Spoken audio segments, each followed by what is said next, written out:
Good evening and welcome to our program this afternoon. We are pleased that you have decided to join us for this time, for this very important program. It goes without saying that over the last 2 years, we have all faced unprecedented circumstances. The date, March the 15th, I think it was, 2020, was when we were first invited to be part of a national lockdown. The anniversary passed, actually it was the 23rd, just this week, without much fanfare. But for many people, the impact that the pandemic and the coronavirus and the vaccines has had on their life has been quite significant. Most of us experience some disturbance to our routines. But for many, it was a matter of whether they would still be in a job, whether or not they would lose their careers, whether they would lose their position on hard-won university courses. In November of last year, the mandate which required all home healthcare workers working in CQC-registered facilities to receive 2 jabs of the coronavirus vaccine. If they failed to do so, they no longer had a job, and many of our members lost their jobs as a consequence. Later on, in November, the government voted to make vaccination a condition of deployment for all NHS workers. This didn't just affect nurses and doctors, but a whole swathe of professionals who work within the NHS and provide services to the NHS. Thankfully, that mandate was rescinded not long before the first jab was due to be taken by those who wanted to stay in their jobs. As members of the NEC Religious Liberties team, we heard from many individuals who were affected by these mandates. We prayed with them, we counseled them, we encouraged them, we signposted them to places where they could get help and advice. And we think that they have an important story to share. You know, the media is focused on those who decided to comply, as the government said, to do the right thing.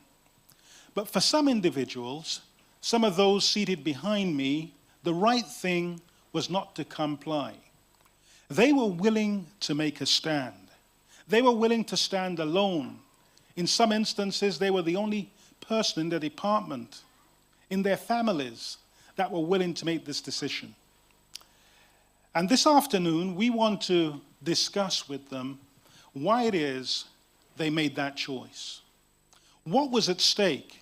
What compelled them to put their jobs, their careers on the line? What lessons can you and I learn from their experience?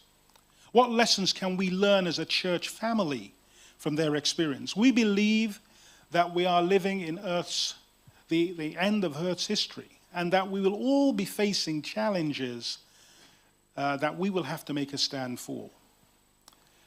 And so it's important that we understand how to make the right choice.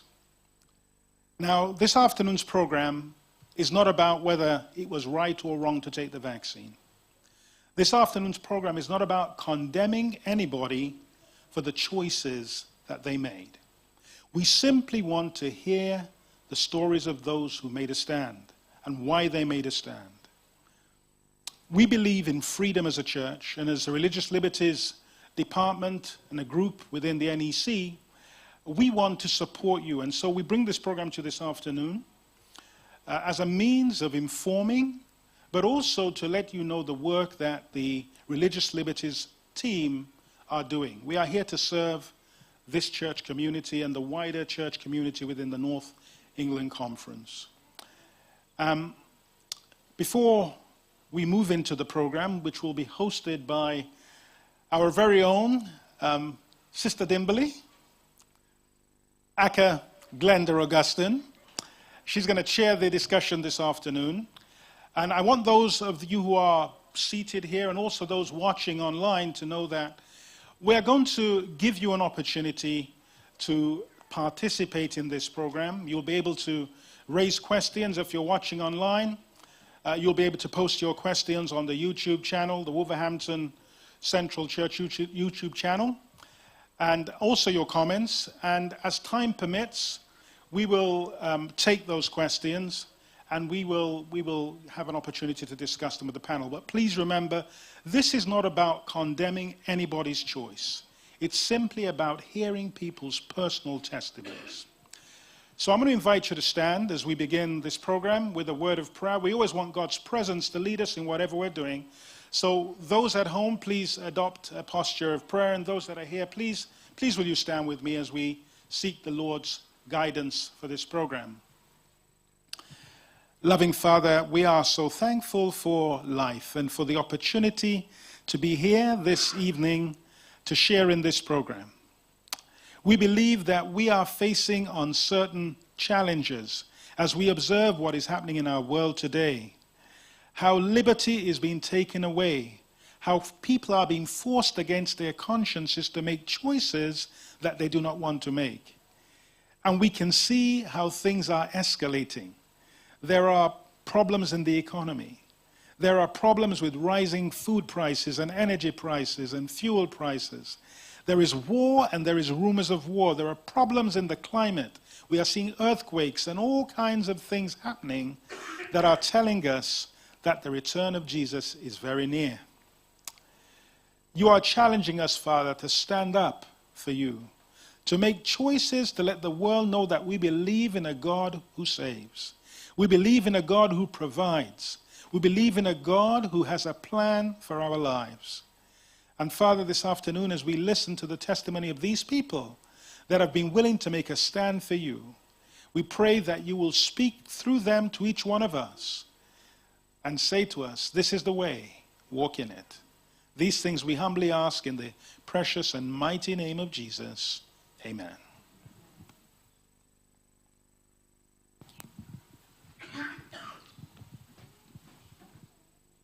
Thanks for that introduction, Clive.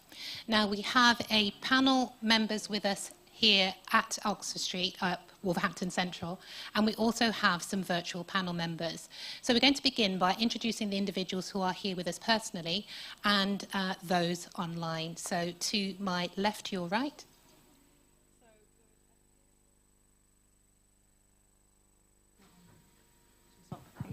Can you hear me now? Good afternoon, everyone. I am Stacey. I am a doctor. I work in obstetrics and gynecology. And to my right, your left. Hi everyone, I'm Tamara. I'm a dentist in my foundation year, so the first year after uni. And if we can go to our colleagues who are held virtually. I'll come up in a moment. Thank you. So the gentleman, if you'd like to introduce yourself. My name is Mwimbi. I'm Chloe Mwimbi. I'm a consultant physician. Thank you. Lady in the middle. And I'm Fretchi Estoya. I'm a nurse educator. Okay, could we have a little bit more volume on our virtual panelists, please? And our lady on the right. Hi, my name is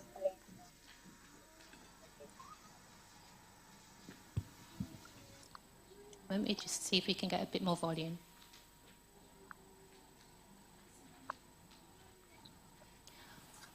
Okay, if the lady in yellow could speak again, please, we may hear you this time.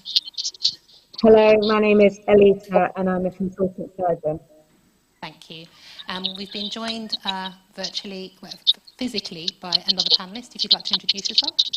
Hello, my name is Alvin Dawati. Sorry for my tardiness, I've just come from a little bit far. I am a technician, an ambulance technician and a student paramedic. Okay, thank you. Right, so the first question that I'm going to pose to the panel, and what I'll do is I will pick a panel member, and then from that point on, as panellists, please feel free to join in. So the first question is, what reason do you have for not having the COVID-19 vaccine? And if I'll start with our panellists in the room, Alvin. Um, I think my reason has changed as time has gone on, I think would be the best way to describe it. Initially, at the start of the pandemic, I think like many people, I was apprehensive about what the disease was, and would have considered taking it, I think, initially. I did catch COVID quite early on, and that's part of the reason that swayed my reasoning as not to take it. After having caught COVID, I was working day in, day out, meeting quite a lot of COVID patients, multiple patients, sometimes multiple a day, but multiple a week, certainly. And I seemed to be okay. And then my judgment changed again when the vaccine became mandatory. It was also at the same time that the Omicron variant was becoming more prominent, and I could see that there was, to me anyway, it presented, in my judgment, less of a risk to myself not taking it than taking it. So having COVID and feeling that you've mounted your own antibody response was your primary reason. If I can go to our virtual panelist, Frecci, could you share with us your reasons for not having the vaccine? Yes, sure. Mine is a bit lengthy. But I remember first, the passage in 2 Timothy 1 verse 7. For God has not given us a spirit of fear, but of power and of love and of a sound mind. So let me just go back, because this is really, it's not just like a one-off decision not to take the jab. 2020, March 2020, I was redeployed to work in critical care because my background is critical care prior to becoming an educator. And obviously people, including myself, was scared of the unknown. It felt like an unknown enemy. And I remember the first day going into work, and it felt like I was a soldier and the rest of the people are in their homes because everybody's so scared what this COVID is.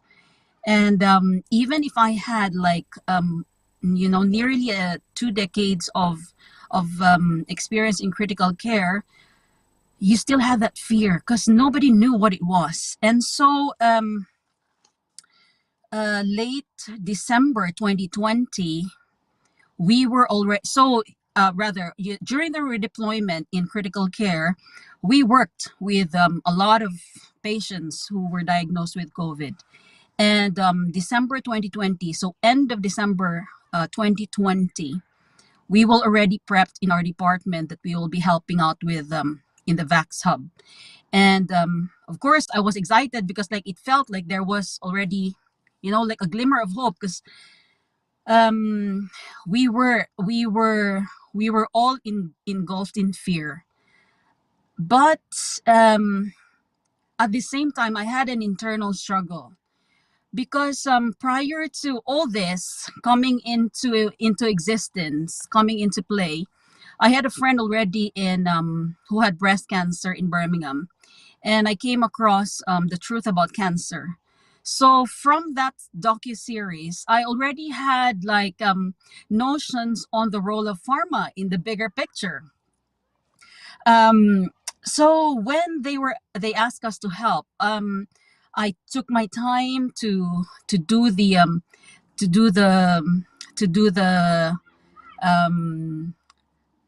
pre training program quizzes. Programs to prepare me to become a vaccinator. It was an internal struggle come January 2021, and it came to the point when we were told, right, Frecci, you need to go to the vaccination hub. And whilst I was there were still many instances, when God delayed me going straight away. But whilst I was there, I was really like torn in between. Like, I don't really believe and I'm convinced that this was the solution, but like this was what I had to do. So I prayed hard about it, long and hard. I consulted my friend, and she said, "Well, Fretchie, if you yourself are not taking the job, why are you gonna give it to others?" Um, so to make the long story short, I wrote to my line manager and said, "Can I?" I said, "I am just mentally not prepared to give the job. Can you just let me do something else in the team? And I will do it, not just give the job." So yes, I was given another work. So praise God. I was given a task, a, a, a task apart from giving the vaccines, and then over the next couple of weeks, January 2021, February came. You know, I noticed discrepancies with the constant changes in the guidelines. Initially, we were told that you couldn't have the vaccine if you didn't have the flu jab, and then that was scrapped. And then we were told the spacing between your first and second injection will be 12 months. And then it was changed to 8 weeks. And then they said when you have a Moderna, your second dose should be a Moderna, or when you have a Pfizer, your second dose should be a Pfizer. And then it was scrapped again. And so, they said you can either have this and the other. And so you think, well, what did research say? Basically, the bottom line was, for me, it was confusion. So fear and confusion for me was such a dangerous mix. And when the VCOD mandates came, you add to the mix coercion, and you know what you get? It's not of God at all, because He did say that He has given us a spirit of fear, not a spirit of fear, but of power and of love and of a sound mind. So, you know, being fearful and making decisions out of fear, being confused on what should you really be doing, what is right, what does research say, and being coerced, they are, that formula is not a good baseline to work on for me. And that is the reason why, I didn't have the jobs the job. And over time it made me realize, that like when when you stand in His word, when you just stand your ground and let time take its course, God will remain faithful. And so that was the reasons why I didn't have the job. Strong points around fear, confusion, and coercion. If we'll stick with our virtual panel, if I go to Sister Alita. Hi. The reasons I have not taken the job are many, many as such. At the moment, if you look at it from a scientific basis, we are still in the phase 3 trials of this vaccine, and they're not yet to be published until 2023. And if Pfizer had its way, they wouldn't be published. The results of the trial data wouldn't be published until 2075, which would be past my lifetime anyway. So that's an interesting situation where you have trial data that the drug company themselves do not want to release, or try to delay release in the USA. And it's had to go through the courts to try and get that released. And now they're releasing so many pages of data per month. So that's always a bit suspicious, I should say. For me, consent is very important. As a surgeon, if I'm going to do any operation on somebody, it's important that I obtain consent from them, otherwise whatever I do to them would be illegal. And even from a Christian point of view, our salvation requires consent. God does not force us to do anything. God encourages us to give consent to let the Holy Spirit abide in our hearts and to have the consent for him to work in our lives so that we're converted and that we're changed into his likeness. So the principles of consent is a godly one, and it's one that's based on principle. So for me, scientifically, if you remember the vaccine, the disease came out, I was aware of COVID-19 in December 2019. So probably way before a lot of people in the British public were aware of it. And it was in the Far East. And then April 18th, I think it was published in the Daily Mail on a Saturday. I have the copy of it. They were saying there was hope for UK vaccine hope. And by the time, as it were, in March that we'd found about it in the UK and started the lockdowns, essentially 28 days later, our UK team had the coding for the COVID virus, apparently, and were able to start developing a vaccine and starting the clinical trials. And then if you remember, it was in November 2020 that they started the first COVID vaccine rollout to people over the age of 80, and then they subsequently did it in different ages.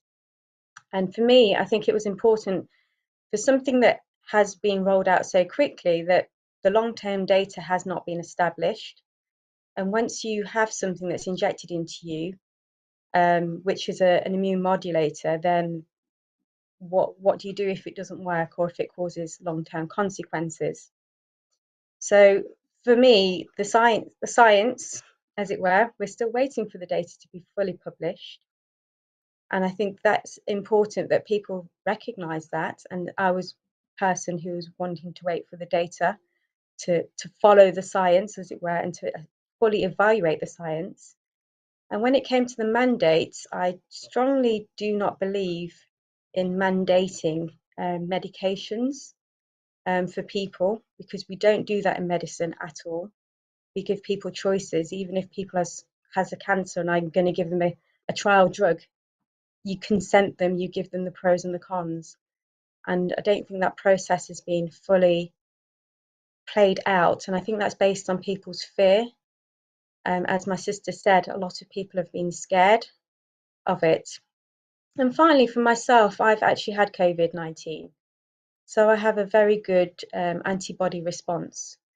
And in the same way that I, as a child, had my Heath test for my TB to see if I had antibodies, when I have my other jabs for work, I have antibody testing to see if it's necessary for me to have a booster jab or to have the jab.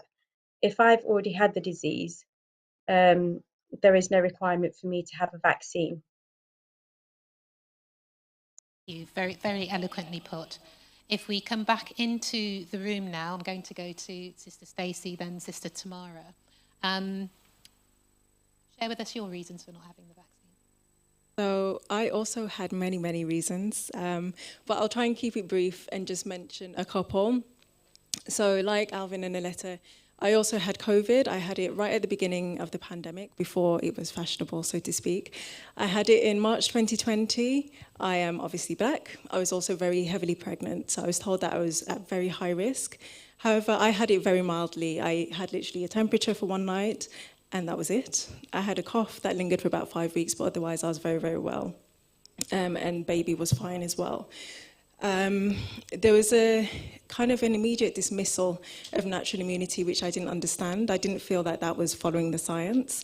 I tested myself more than 18 months later. I still had antibodies. And the research showed that if you'd already had COVID, until Omicron came along, your risk of reinfection was only 0.7%. So it was very, very low.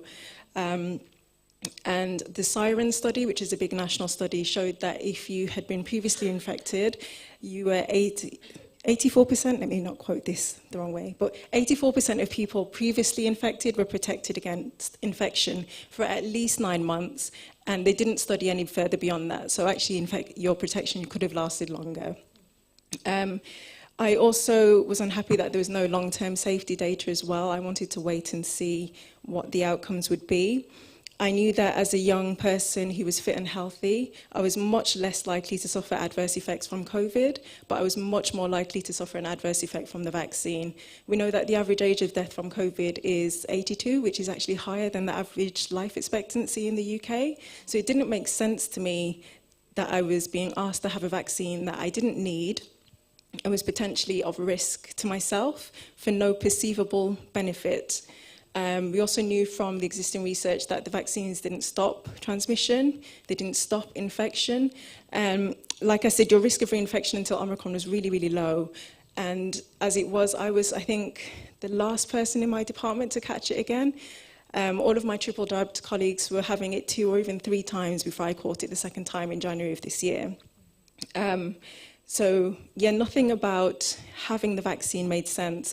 Like Aletta, I was really concerned when the mandate came in that I was being forced to have a medical treatment. That's not how we treat our patients. And when I had my meetings with my directors, I said if this was a mandate that was affecting our patients, we would never let it go through because we always stand up for our patients, but we never stand up for ourselves. And, I mean, Aletta already mentioned informed consent. I didn't see why I should be denied that right that we give to everybody else. And I just want to add something that I don't think has already been said, but initially it wasn't really a spiritual issue for me. But as time went on, I felt personally that it became a spiritual issue for me as well.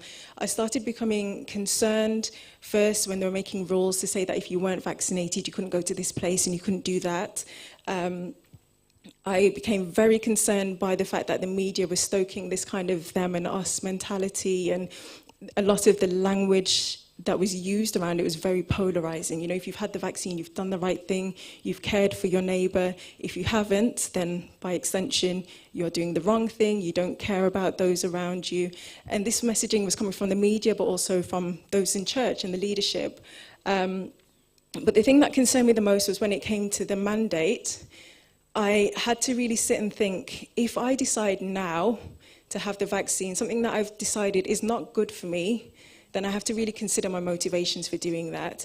If I'm only doing it to keep my job and my lifestyle, then what does that say that I'm willing to hand over my bodily autonomy just to keep these temporal things?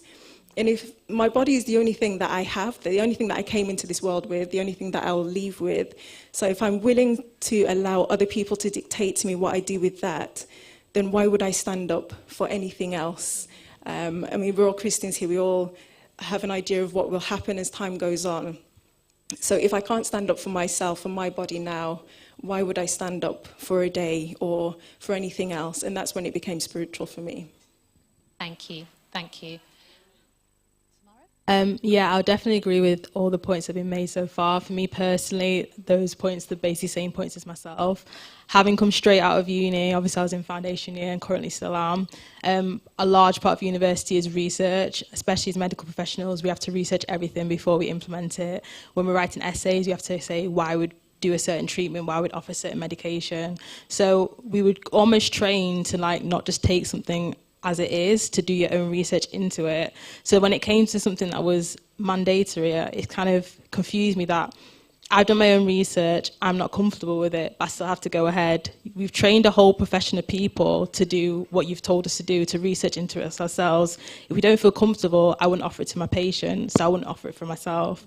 So that was one of the main reasons why I feel like I'm researching into it. If you've taken it, you've taken it. Me, I wasn't personally comfortable taking it. I did initially feel like it was quite rushed, especially I was uncomfortable with the long-term effects.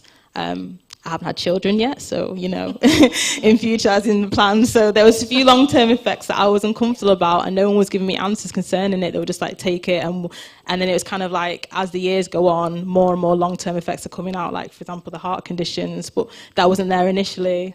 Secondly, by the time the vaccine became mandatory, I feel like we were in the end stages of the pandemic. I don't know, like, I feel like COVID, as they're saying, wasn't as serious as it was at the beginning. Whereas at the beginning, I was with patients. So obviously I'm a dentist, I'm in people's mouths. So if I was going to catch it, that's like the most high risk place to be.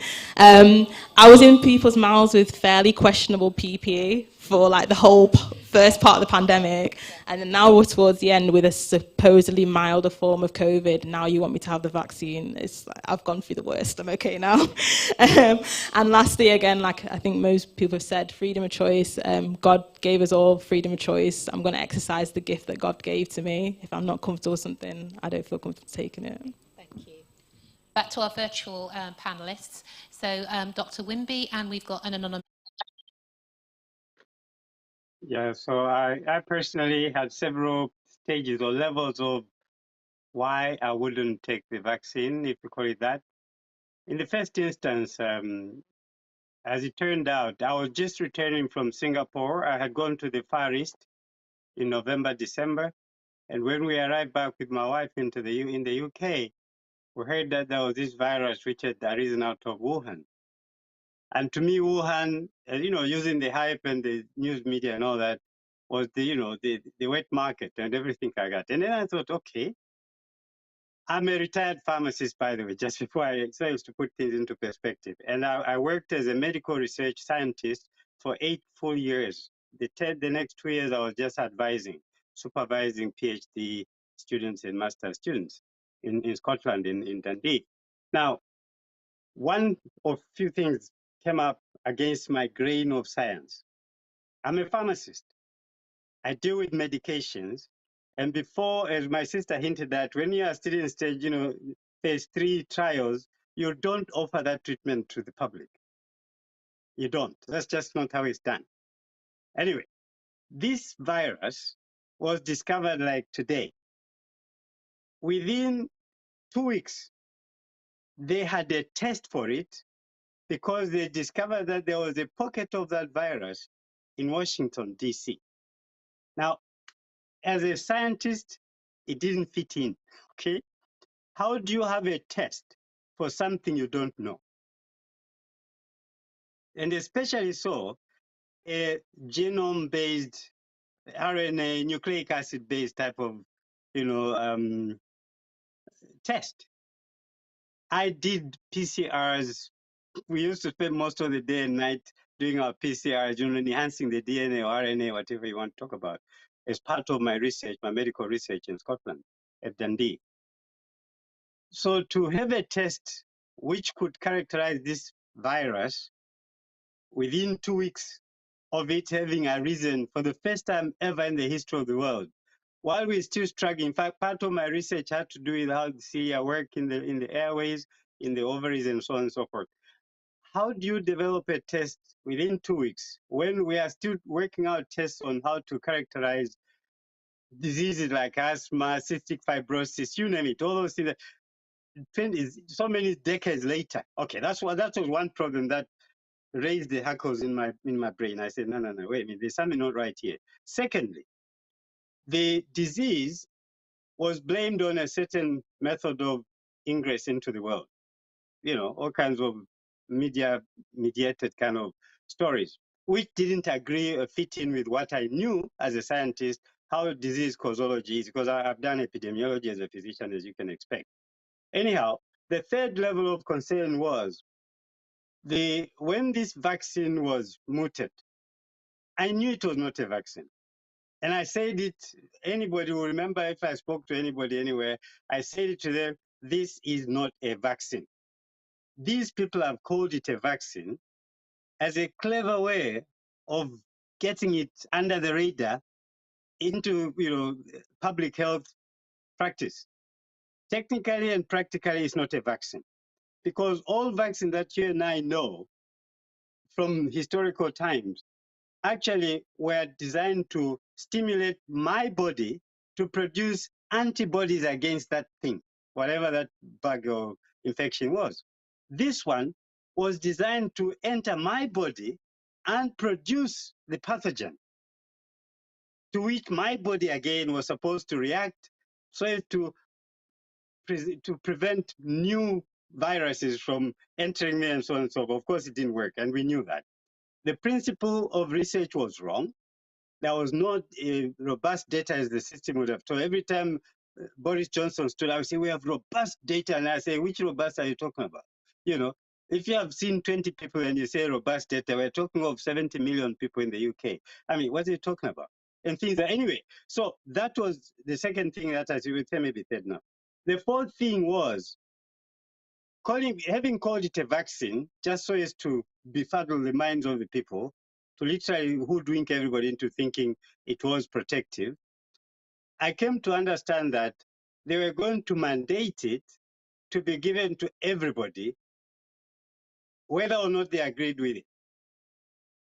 To me, that raised a lot of red flags, because any treatment, including aspirin or paracetamol, Calpol, you name it, whatever them things is, before I can agree to take it, you have to convince me to take it.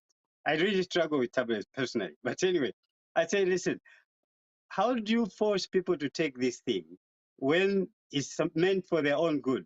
Can't you just convince them that, yeah, it's good and da. Let them decide for themselves. Now, that was bad enough.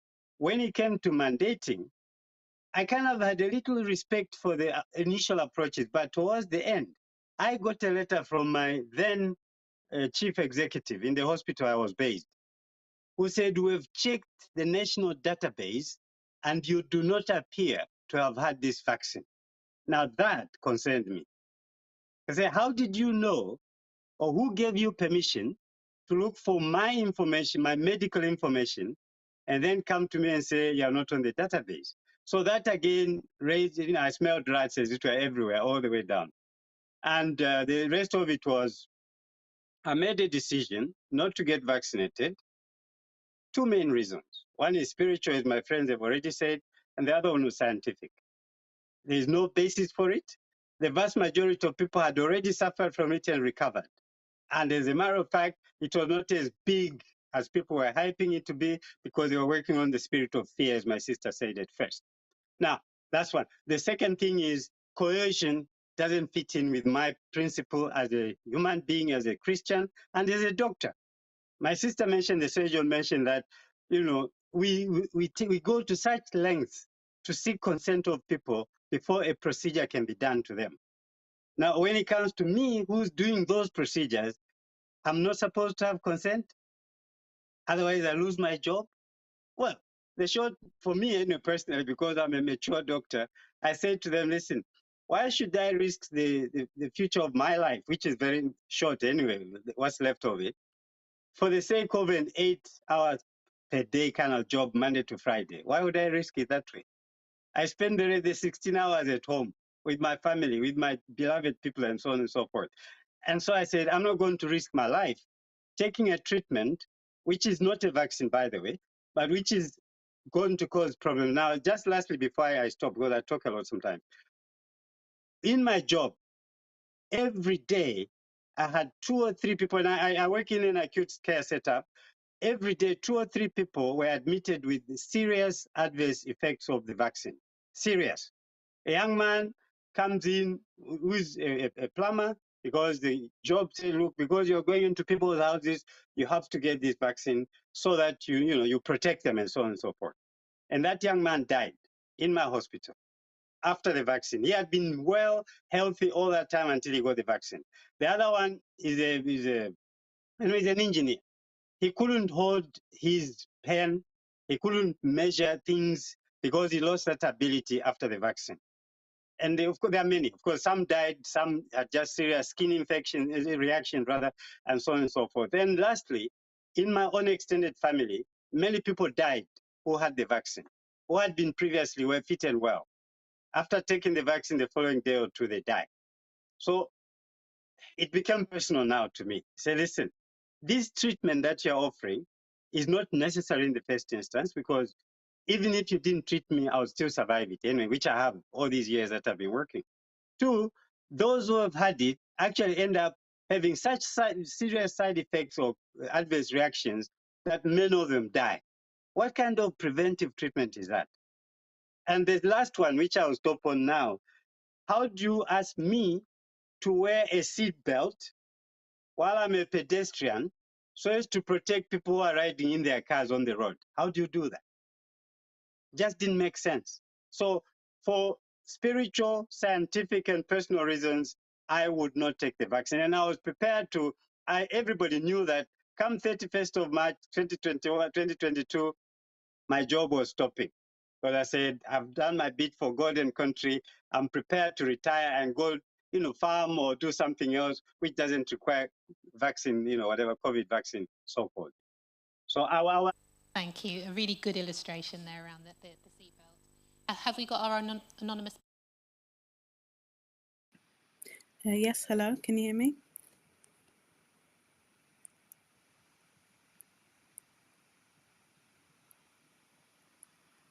Hello, can you hear me? We can. Okay, thank you. Yeah, hello. I'm a nurse by background, and my decision for not taking the vaccine, initially, I think I agree with a lot of the points that have been raised already. It was just a personal choice initially because I just felt that obviously when COVID came up, it kind of took everybody by surprise. And obviously when the lockdown happened, it changed a lot of things. At the time, I was working in the community and doing assessments. So that allowed me to work from home. So that took me off the front line initially. So I didn't experience the shock it had on the healthcare system in the very beginning. But obviously, I still think that it was quite a stressful place to be because, in a way, it was like, I don't know, I felt as if I wasn't helping, even though I was still helping, people from a distance. It didn't feel the same as being there on the front line. But I think just looking at the history of how vaccines have been. I mean, I'm not very well knowledgeable in terms of vaccinations and things. So just from a general perspective on them, I think most vaccines take quite a long time to develop. And as people have said, it's based on research and everything. And from what I understand, it takes years for them to sort of fully establish and develop vaccines. And up until this point, I don't feel like I've ever really questioned a vaccine, but the way this one came, really suddenly, and it was like ready to go in less than 2 years, I believe, because it's only just gone 2 years since it started.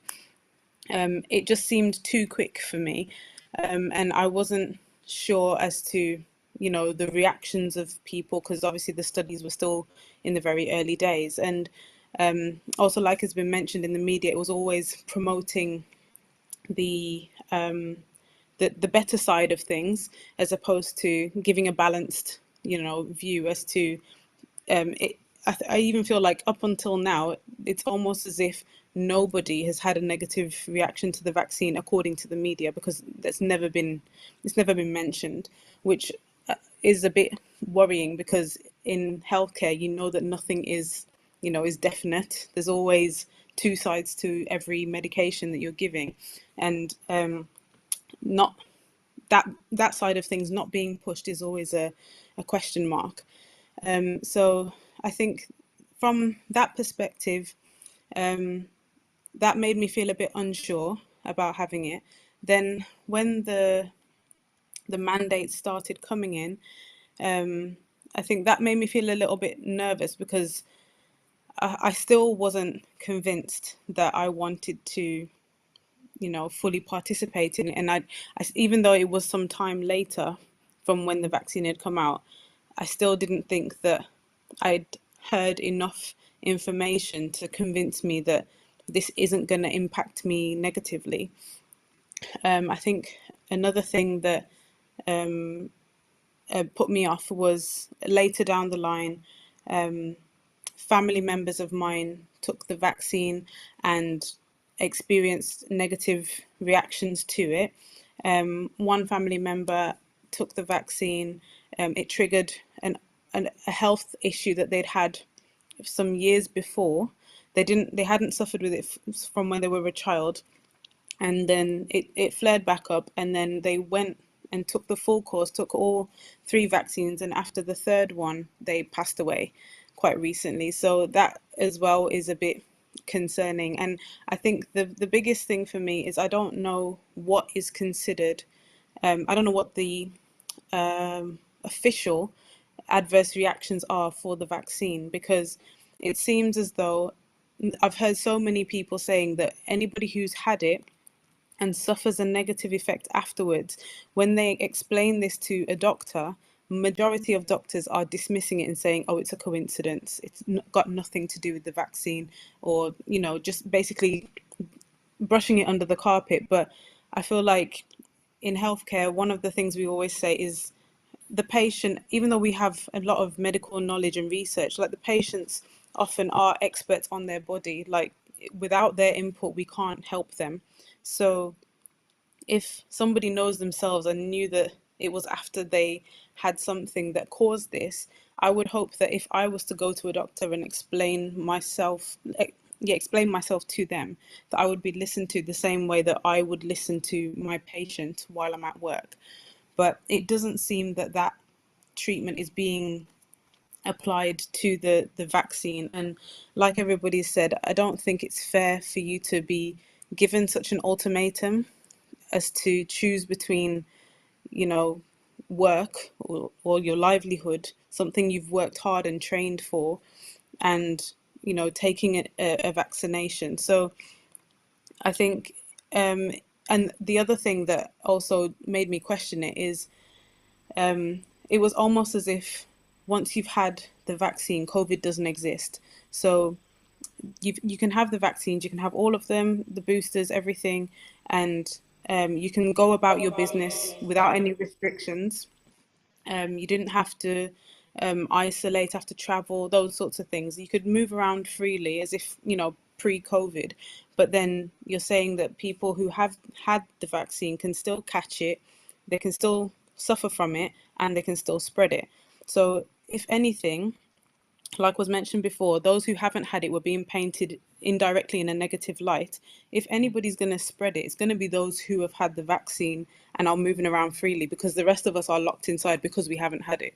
So it was just very unconvincing, basically. There was so many conflicting information, and it's changing daily. So I don't think it gave me enough confidence to say, yeah, I'm going to do that. And I don't know what kind of impact it's going to have on my body long term, because as we've established, we haven't had it long enough to even establish those effects. So yeah, I think those are my reasonings. Very much. And we have a final panelist with us in the room. Could you introduce yourself and then respond to the question on why you didn't have the vaccine? My name is Colleen, for those who don't know me. Similar to the gentleman that spoke previously, I'm a pharmacist. I'm a practicing pharmacist. I've been practicing pharmacy now for almost 15 years. So I was quite interested and acquainted with the medical side of the vaccine. For me, I mean, a lot of the points and a lot of the reasons why I didn't take the vaccine have already been mentioned here. But I was particularly concerned about the fact that the mRNA vaccine is new technology. So that means that we're not quite familiar with this type of technology. We don't have a lot of information about mRNA vaccination. So that, coupled with the fact that we're still in phase 3 trials and that we do not have long-term safety data, for me, I was not happy with that. Like, I've been in medicine, as in, dealing with like medication long enough to know that, trials are often done on young, healthy adults. And you don't really see and identify the real adverse events for any medication until it's been in the general public, until it's been in a large proportion of the population, and also until it's been taken by people who have other comorbidities, people who are elderly, people who have other health concerns. So unless you've done that, you don't really know how safe a medication or a vaccine is. So the fact that there isn't any long-term safety data, that was not appropriate for me. Like, I didn't feel that I had informed consent, because I don't have that long-term safety data. I don't have any longitudinal data to be able to assess, to see, if this medication is safe in the long term. So I thought that in that respect, like, I did not want to take this vaccine. I mean, I'm not an anti-vaxxer. The fact that I've been practicing within pharmacy means that I've previously had to take vaccines to get to this stage, but I chose not to take this particular vaccine. Also, I'm acquainted enough with the data.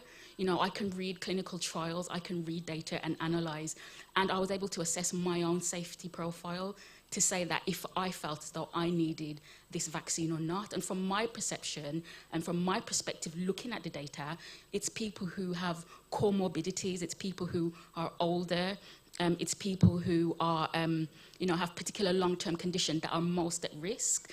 Individuals like myself, you know, I'm under 40, I'm well, I don't have any long-term conditions, I'm relatively healthy.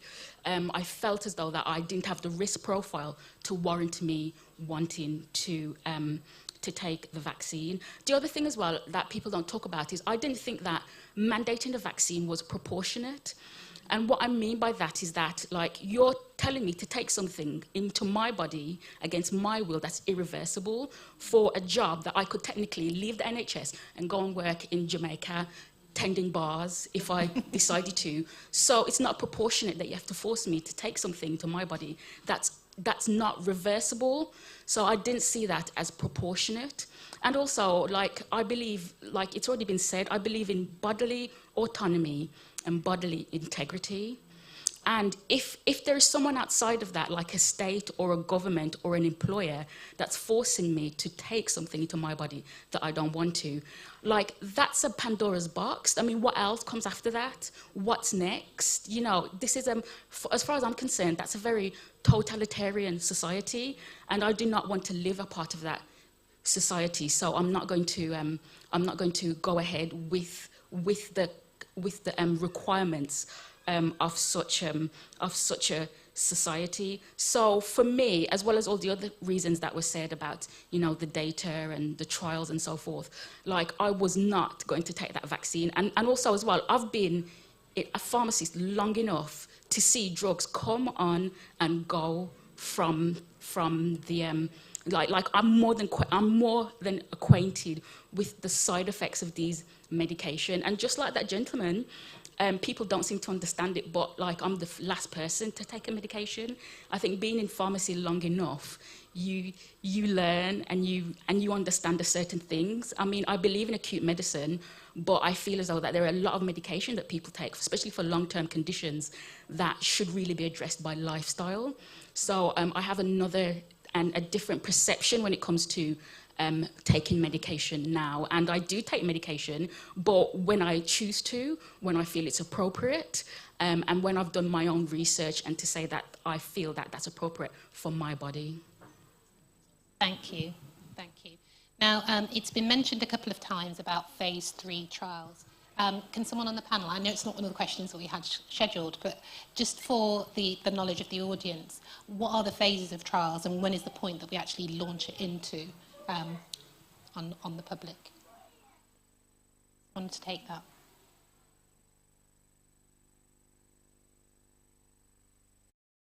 You want to? Can I say something? There's silence. You know, phase 1 is a small cohort. How many phases are there before it gets into the population usage?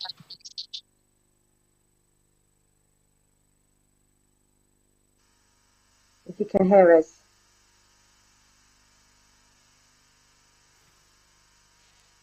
Can you hear us? Yes, I can. I think my brother was going to speak, the pharmacist. He was going to speak, but I don't know if he's still online now. Before he comes in, there's 3 phases to a trial. First phase is usually animal studies. The second phase is a small cohort of people, like Colleen said, which are usually healthy young adults. And then once they've found out that that's safe, then they will, or kind of the right range of the dose of drug that they're going to give, then they'll go into the phase 3 trials, which is spreading it out to, again, a slightly larger group of people to establish, again, further safety data. That's just a simplistic view, but I'm sure my brother online will be able to break that down in a better detail. Yeah, okay. Can you hear me? Everybody hear me? Yeah. Yes. Yeah, so phase 1 is when you are doing it in the lab. Let's use the simple language, in the lab, phase 1. You're trying to see the actual impact of that particular treatment in a lab setup. And usually, like somebody has already said, we use simpler animals, mammals usually, or anything, animals, any lab animals. When you have established that it has an impact, a positive impact in that particular area, then you go to phase 2, where you pick volunteers who you are testing for to see whether it will have that same positive impact. We're not looking for side effects as such at that stage. Of course, some side effects will still come up, but the primary focus for phase 1 and 2 is positive impact. Phase 3 is when now you're looking for at a wider group of people and looking at whether or not that positive impact can still be replicated in this larger group.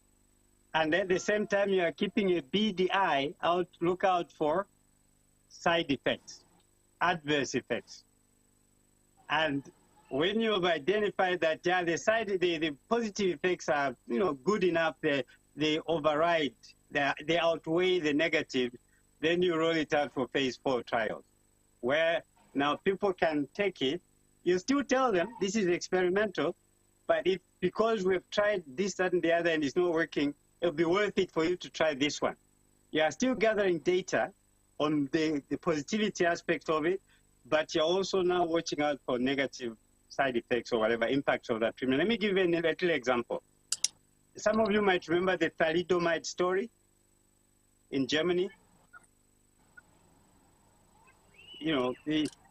Around the early 60s, late 50s, early 60s, thalidomide was marketed by this German company as a very safe sleeping tablet for pregnant women especially, because it had no hangover effects. When you took it at night, you slept like a baby, as they say, and you woke up feeling fresh and open.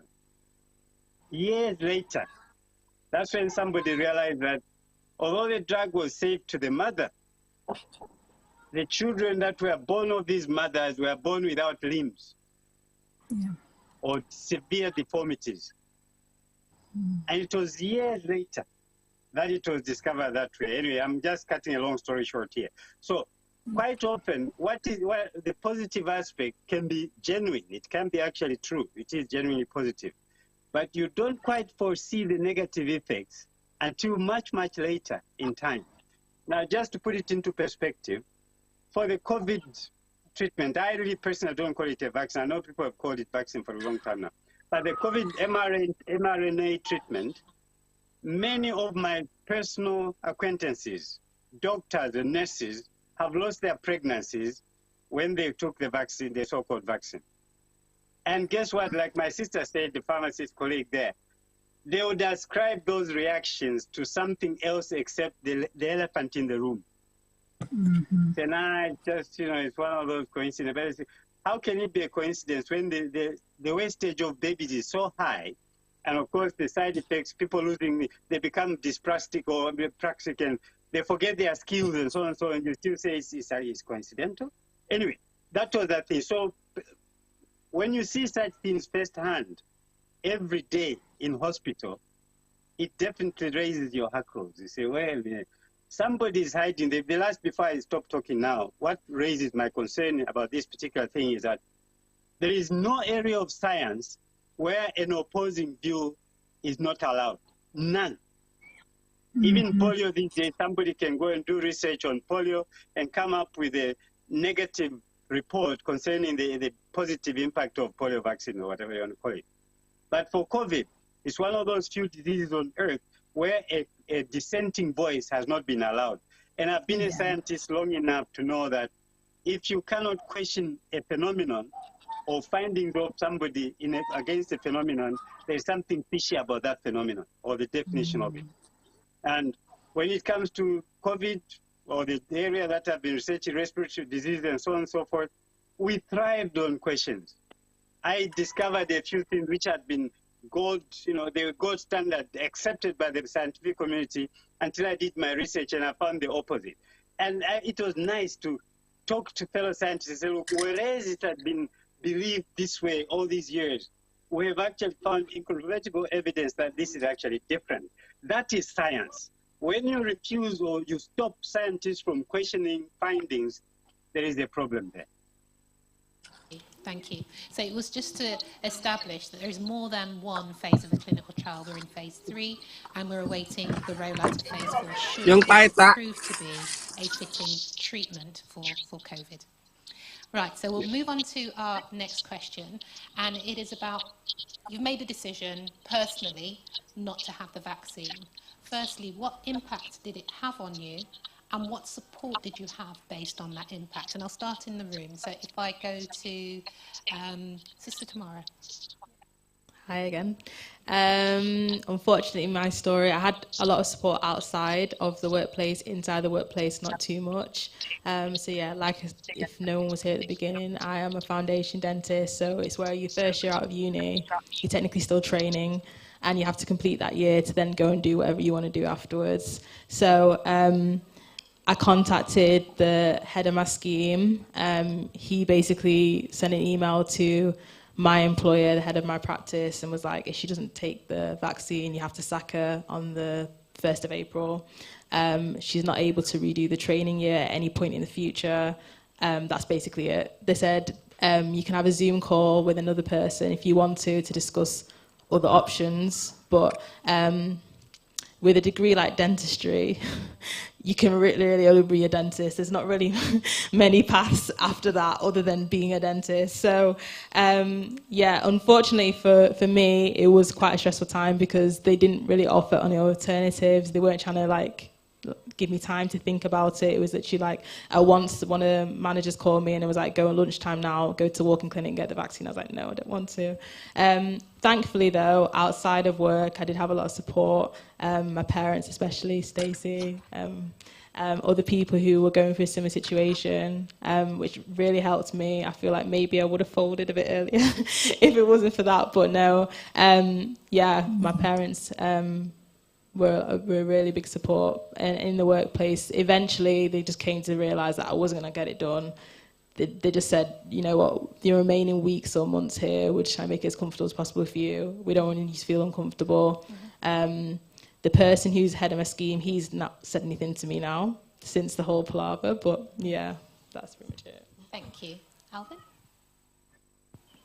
I think, like yourself, the support at work is is interesting because you have colleagues who are also healthcare professionals or work in healthcare, and you can be because I don't want to say ostracization, but maybe because you hold a counter view, which you believe to have based on what you have read and what you've studied. Based on what you're seeing when you go out to patients, based on seeing patients who are my age and having heart conditions, people who are having pericarditis who've never had anything wrong with them before, and you're watching people ignore what they're seeing. It makes it tricky to even voice your own concern. So initially, for me, it was also like I was kind of on my own in a sort of weird way. Over time, over time I decided, well, if it's coming to this, if it's coming to me now leaving my job or losing my job, I'm just going to say whatever I want to say. And it was very liberating to do that because one of the things you realize is that other people, then you're not the only one who thinks the way that you're thinking. And there are other people who see the disjuncture between, the incongruity between things. Had good family support. They understood exactly what, understood my decisions, even though some of my family had taken the vaccines, but completely supported my decision not to. well, maybe I would have been better off had I left the NHS. I would have gone back to my previous job because it's, in a way, it's interesting because some people will take a pay cut to work in healthcare when they could be working in other fields where they were earning more than they were before. With support, I think that will conclude. And then I had support of friends as well. So people who were in the room. I don't know if I can mention. I won't mention names because I don't know if they want to remain anonymous or not. But there are people in the room, people who are also doing the same thing that I'm doing, who were very supportive. We'd meet and we'd talk together. One of the things that was really interesting was how much it developed a spirit of prayer in people. Yeah. There's nothing. Yeah. I've never seen people pray so much and God move a mountain for so many people. Yes. That is one of the most encouraging things, and it boosts your trust in God when he says, look, if you say that you belong to me, I will say that I belong to you. And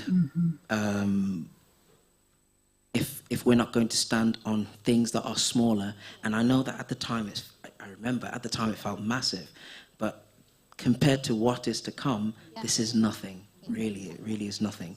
So if we're not to stand on things that are of a lesser magnitude than what is to come, then we're not building our faith for what is to come.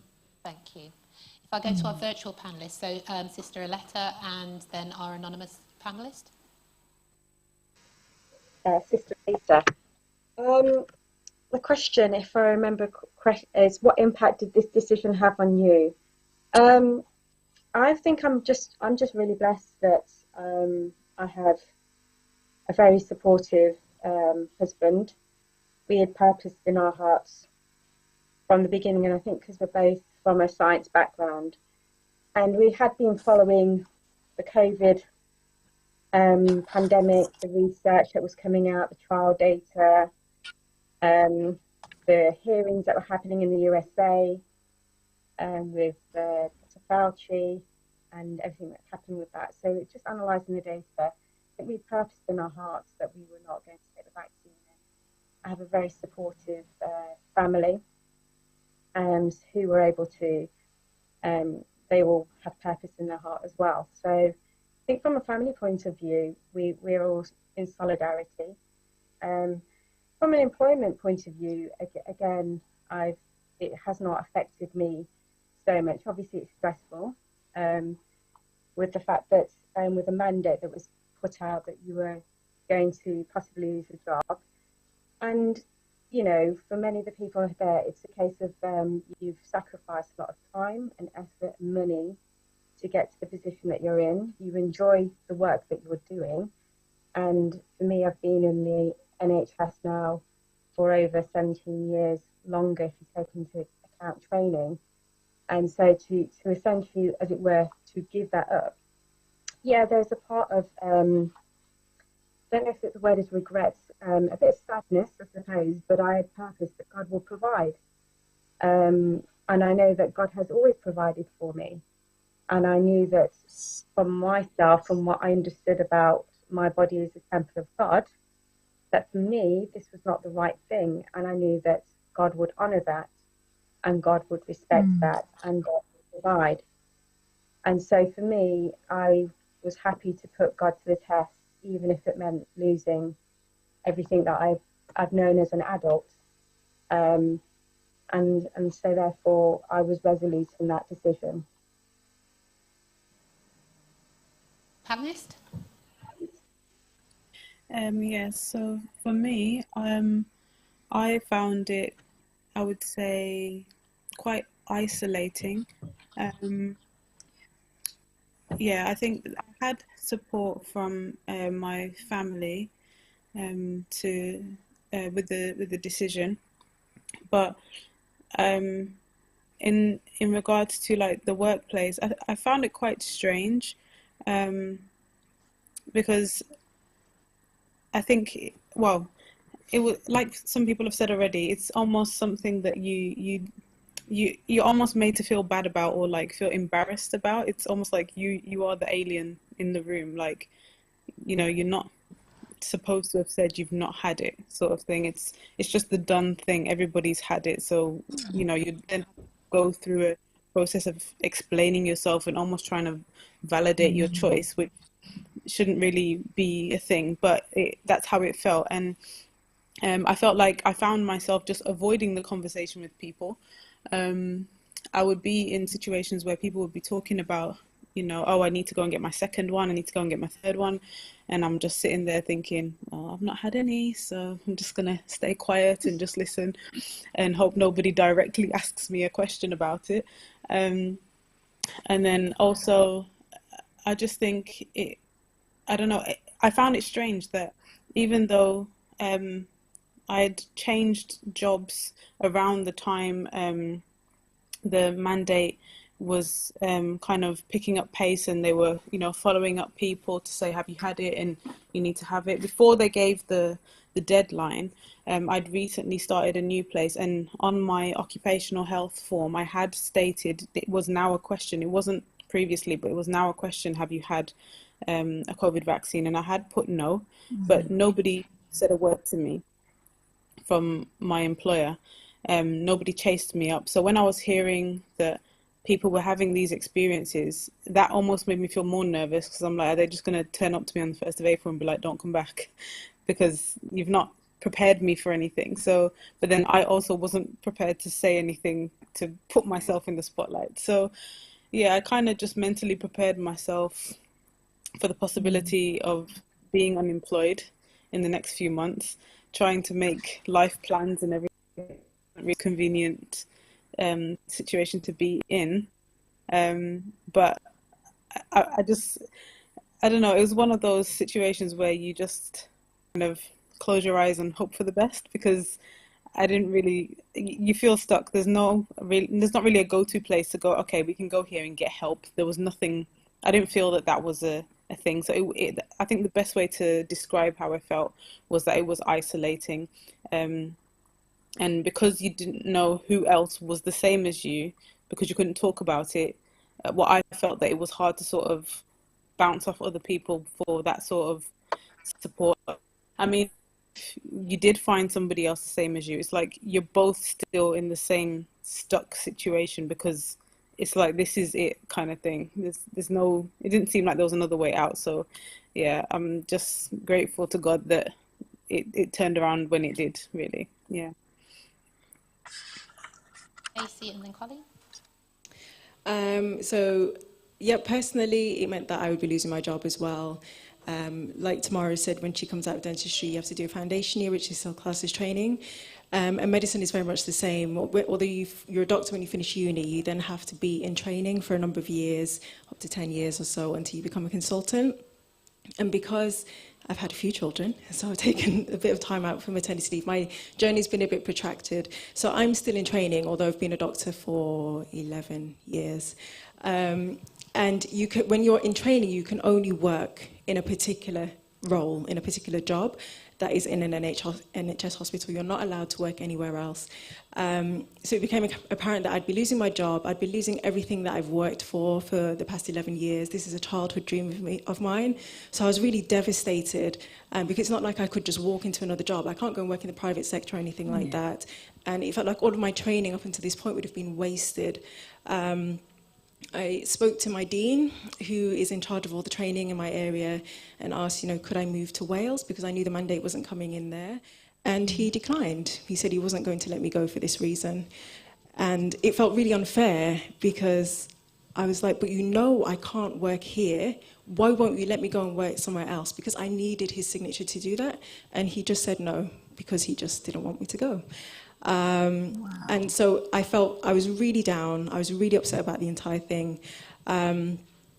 Like Alvin and other people have already said, I felt really, really isolated. I couldn't discuss it at work.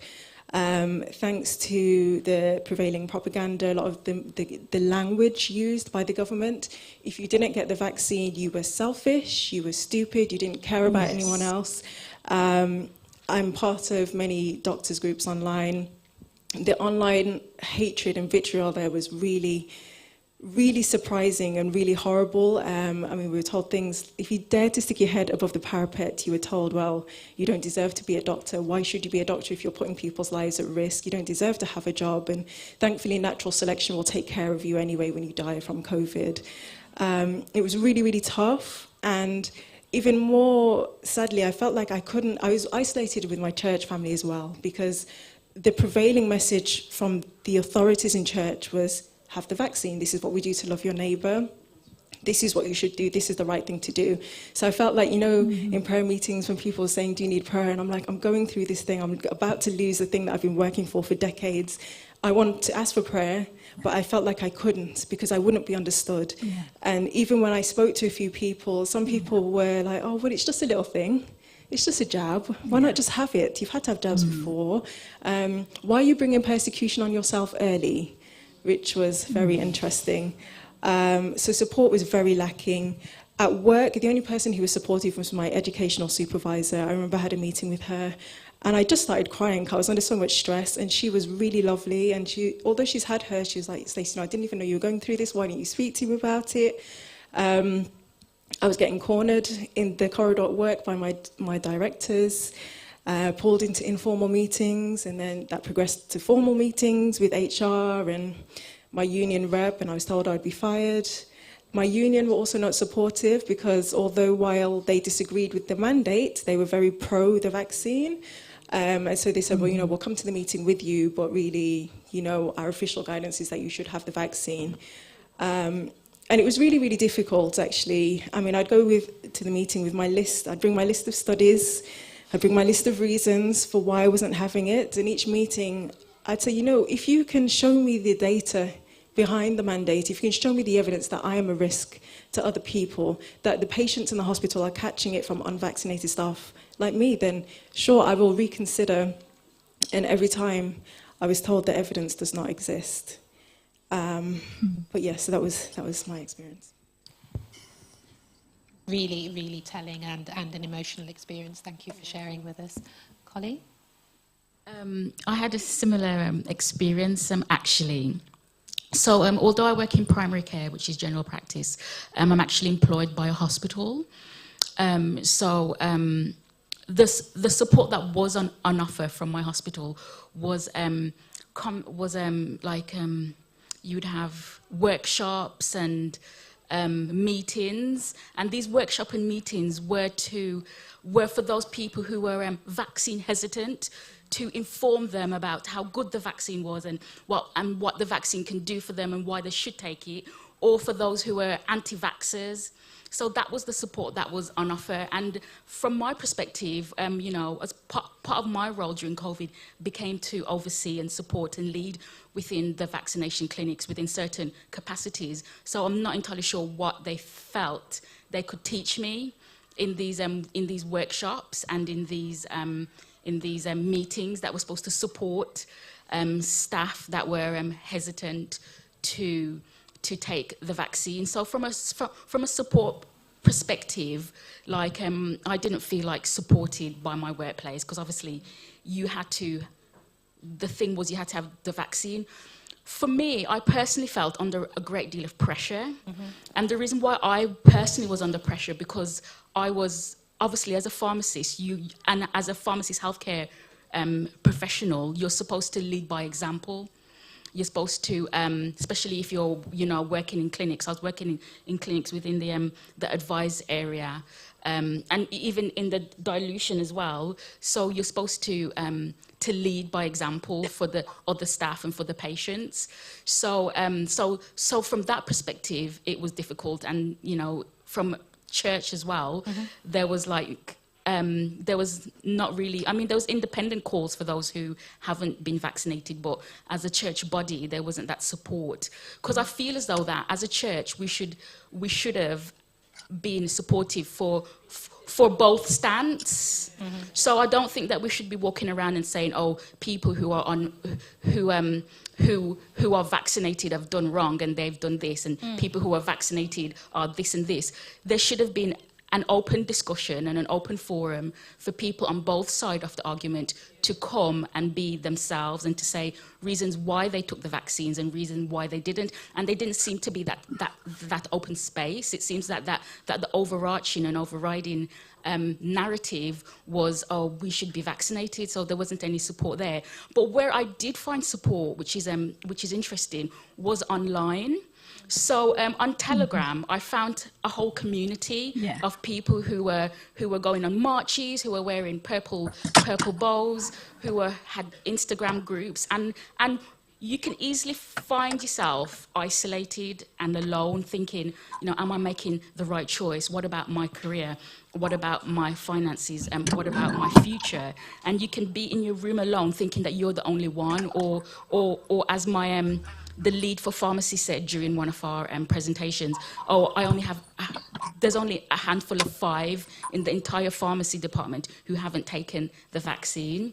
So, but within my online community on Telegram, I've realized that I was a part of almost 100,000 apparently, or even potentially more, that hadn't taken the vaccine and would not take the vaccine and would be willing to lose their job. And that's one of the reasons as well why the government went back, because they thought they were going to lose so many staff. So I suddenly found myself a part of a group that was very pro, autonomy, pro personal choice. And suddenly I realized that, I have made the right choice. And even without that group, I would have stick to what I believed. But I think it's interesting that I found the help and support I needed within the midst of strangers and not within my own church family.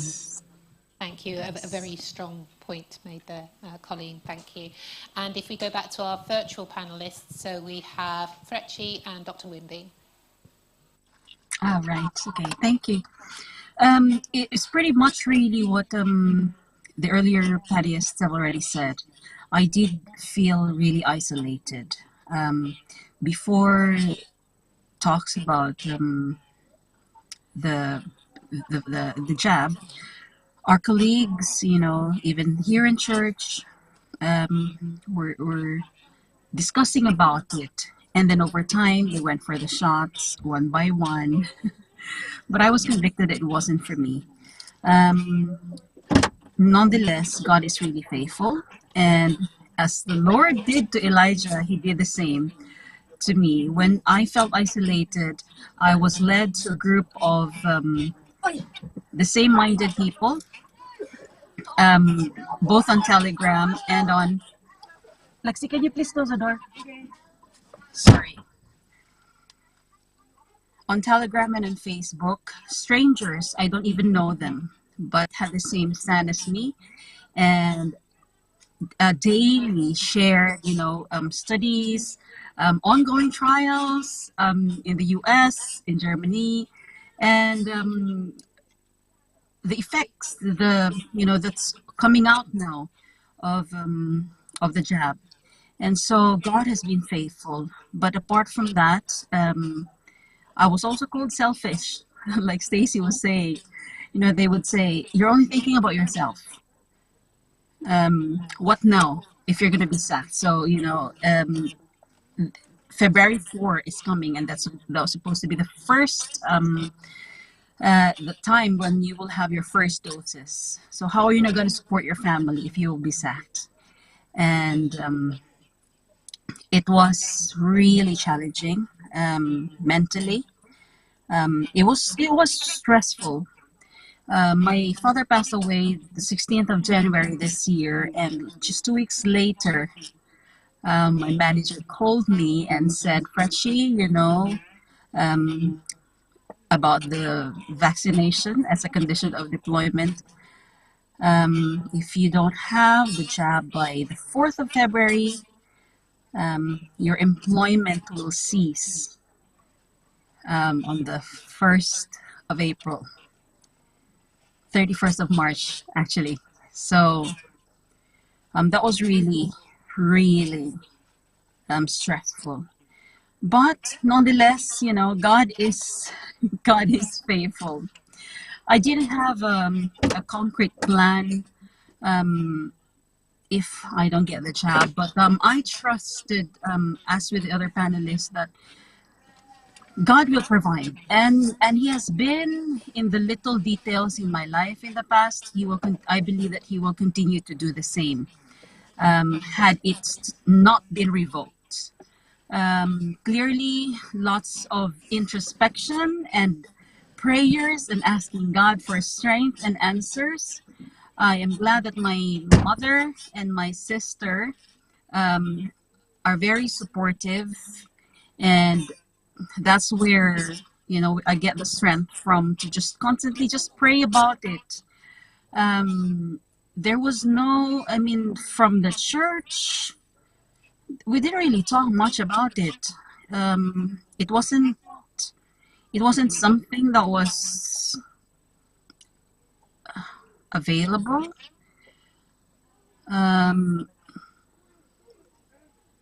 But God provides. God provides for people. The Adventist health reformers, when they did those sessions, part 1 and part 2 of no job, that was really helpful, and I'm really glad about that.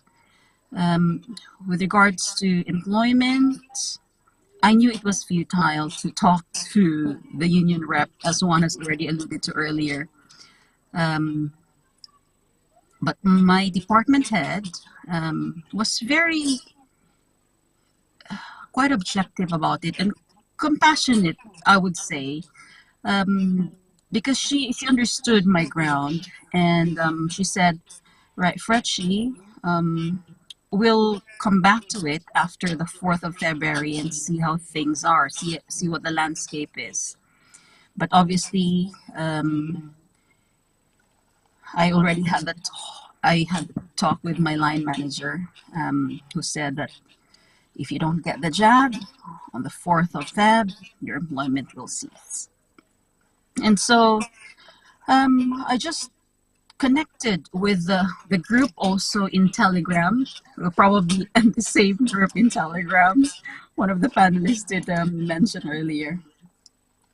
And then the bottom line really is, when you have no other choice but to fill your mind with God's promises, and that's what I did. I just stopped listening to the confusion, to the confusing noise of Babylon, and just focus my attention in God's word. Amen. And finally, that's Wimby. Yeah, so personally, I had no negative impact because I'm an older member of the church, not just by age, but by experience of working with God. Right early in my career, I was coming from a background of engineering. I was a chemical engineer by training when I decided to become a doctor. And after having done a couple of years in medicine, I was dying of boredom, so I went and did pharmacy. That's how I ended up becoming a pharmacist. Now, to cut a long story short, when I went into that school of pharmacy, for the first week, it was bliss, beautiful, passing all the exam tests and all that stuff. I didn't know that was the culture of that university, that you had to do exams every Saturday after the first 2 weeks. So I decided, nah, this is it. I'm not cut out for this thing. After all, I was just coming because I was dying of boredom in School of Medicine. So I'll go back and do my medicine. Because at my original university, there was no weekend exams at all. Anyhow, the short story is that I stood my ground that I was not going to sit for exams on Saturdays because that was my Sabbath. Now we're talking about, almost 50 years ago. So the Lord did a miracle which played out over the next 4 years. He arranged an exam for me outside Sabbath, and anyway, that's another story. But the point is, having worked with God over my life so thoroughly, so well, so with a lot of evidence from Him directly, I had no problem deciding not to take this treatment, and no problem at all to even think about the consequences. The only thing that it created was to speed up my plans for retirement. That's what it did. Whereas I had been planning to retire in 2-3 years' time, And I had to plan to retire on the 31st of March, 2022. So, but again, it was not very stressful, to be honest. I mean, I was very much prepared for it because I said, look, knowing how God has led me over my past experience, I really had no reason to doubt his ability to come up with something for me, either by the 31st of March or soon afterwards. Because remember the Israelites' experience of put your feet in the water first, the priest carrying the ark, crossing the Jordan, put your feet in the water and the water dries up, that type of thing. Anyway, so I had no stress at all. Let me put that straight, okay? Because I was very clear and level-headed with my decision. I also knew very well that succumbing, and I use the word deliberately, succumbing to this treatment would lay the foundation for me succumbing to a little more stress, which will now do with my life. This one is about my job. And so I say, look, this will lay the foundation, wrong foundation for all this building I've been building all these years with my God. Suddenly, just because of a job which I'm about to retire from anyway, I want to sacrifice everything. No, it didn't work. The good thing, as my friends have already said, is that non-Christians who had stood their ground were more vocal against the vaccine, so-called, than many Christians I know. In fact, I sent a very well thought out research, discussion with one of my brethren. I sent it to one of my brethren in the States, who is a stoic, proper Adventist, as we would call them. And he told me off, as in he shouted at me, said, "Don't you tell me such nonsense. I thought you were intelligent all these years and I respect you, but please don't talk to me about this thing. I've made my decision. I'm getting the vaccine because it's the best thing to do, blah, blah, blah." Anyway, so I realized that obviously from the narrative created in the States especially, because obviously that's where our headquarters as a church lie or are situated, the bias was towards getting this treatment as a vaccine. And there was no support from the church at all. Even my pastor friends, because I have many who are private pastors, say, look, it's the best thing to do. Now, the question I asked was, since you believe that health workers are spreading this virus, can you give me statistics which show that the vast majority of people getting COVID these days are getting it from hospital staff? Show me that bit of statistics. Maybe I can think about it and just sit at home instead of going to infect so many people. And of course, there was no such statistic. And that's true. Two, we had worked through the worst part of the pandemic. From the time it started, when we had no clue what was killing people, up to the time now we've all survived it and blah, blah, blah. It's like we've fought the battle, we've come out of Vietnam or Afghanistan or whatever, Iraq, we've survived the bullets. We come back to the UK, now we're chilled out, retired soldiers. That's when you come and sell me body armor. So no, because you survived by just like now, get body armor while you walk the streets of Birmingham or Manchester. It just didn't make sense to me. I've been treating COVID patients, so-called, throughout the pandemic, and by numbers. I mean, some of you are talking about 2 or 3. Me, it was the whole world full of them. All the wards were full of COVID, so-called COVID patients, and I survived all that. Now, I come to the end of the whole thing and they say, you have to protect them. I say, who? I'm the one who should have been protected from them, and I've survived it, thank God for that, because of my lifestyle and like my sisters have already said. Anyway, the short story is this, that there was no support from the church. If anything, they were thinking that we are being cruel, naive, unscientific and so on, so even when the science was flying in their face. That's one. Two, many people thought that when we told the line of the government or whatever the system, we're actually showing that we are responsible citizens. And then I say, that's exactly the mindset that would exist around the time of the Sunday law. People would think they are doing everybody a favor by succumbing to whatever these regulations. But anyway, so personally, no personal stress, because I was fully conversant and believed in God's ability to see me through this experience, just like He has done many times before, up to this stage of my life. So yeah, I had no support from the church, but the good news is that my wife is, she's very supportive. She doesn't believe in these artificial things, and she was very much against the whole thing from the word go. And so even if everybody would fall, which happened to my daughter, one of my daughters got vaccinated, a very young girl, we stood our ground, and I had a wife to lean on, as it were, in that case, if I needed anybody to lean on.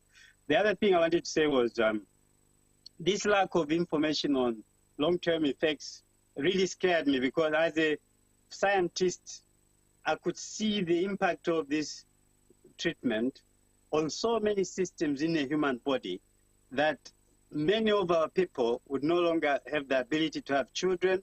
Many would die. Many will have, early onset Alzheimer's, you name it, all these diseases, which we don't know about really as a church because of our lifestyle and our positive health message.